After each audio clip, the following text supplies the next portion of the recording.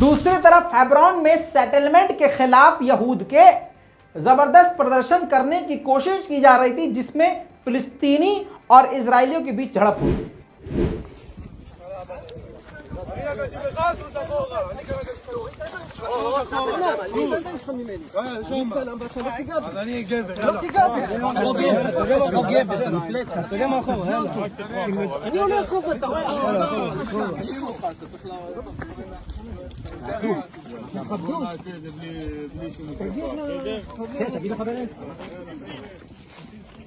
To our village. We are going זה שטח צבאי סגור מעכשיו, זה שטח צבאי סגור מעכשיו, אסור לכם להיות פה. אם אתם לא מתפנים, אנחנו נפעיל כוח. לא רוצים, תתפנו בבקשה. יש לי פה צו, שטח צבאי סגור, אתם לא יכולים להיות פה. אתם לא יכולים להיות פה. אתם לא יכולים להיות פה, תודה. אני סופר עד 10, אם אתם עדיין תהיו פה, אנחנו נפזר אתכם בכוח. נגמר.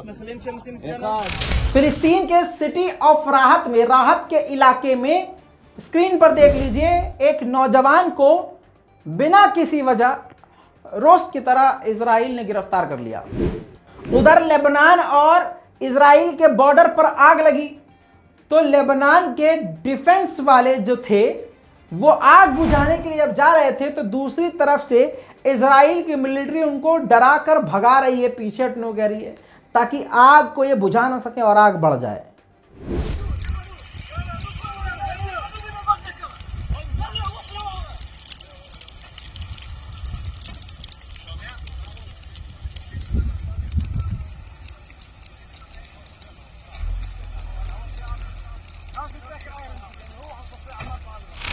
अब यह पहली बार हुआ है कि शिकागो में फिलिस्तीन का झंडा लहराया गया है।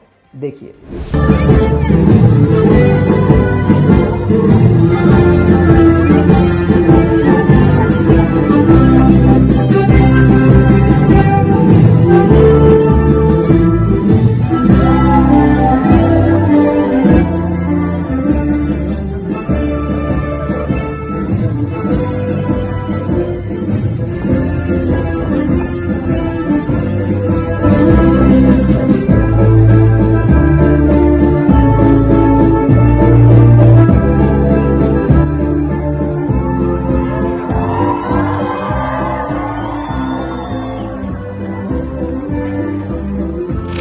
दोस्तों ये थी इजराइल, फिलिस्तीन और ईरान की स्पेशल रिपोर्ट। इस पूरी रिपोर्ट पर आपकी क्या राय है? अपनी राय कमेंट में जरूर लिखिए, रिपोर्ट को शेयर कीजिए। मैं हूं रजा और आप देख रहे हैं रजाग्राफी। जय हिंद।